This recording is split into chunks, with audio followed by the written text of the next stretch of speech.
যার কাছে ধৈর্য নাই, সহ্য নাই, মেনে নেওয়া নাই, মানিয়ে নেওয়া নাই, তার কাছে কখনো নিয়ামত আসবে না।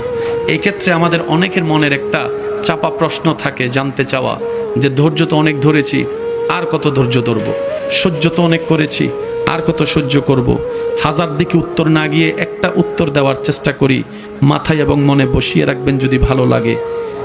ধৈর্য ততক্ষণ ধরবো যতক্ষণ আমাদের রব খুশি না হয়। সুবহানাল্লাহ। যতক্ষণ রব খুশি না হবে ততক্ষণ ধৈর্য, ততদিন ধৈর্য, তত মাস ধৈর্য, তত বছর ধৈর্য। কারণ আল্লাহ তাআলা জানেন কখন নিয়ামত দিলে আমাদের জন্য ভালো হবে, এটা আল্লাহই ভালো জানে। ওই হুকুম আসা পর্যন্ত অপেক্ষা করতে হবে, এটার নামই ধৈর্য। কোনো হা হুতাশ করা যাবে, আফসোস করা যাবে? আল্লাহ দিল আলহামদুলিল্লাহ, না দিল আলহামদুলিল্লাহ। সুখ আপনাকে খুঁজতে হবে না, দেখবেন সুখ আপনার ঘরে নিজে থেকে চলে আসবে। বলেন সুবহান।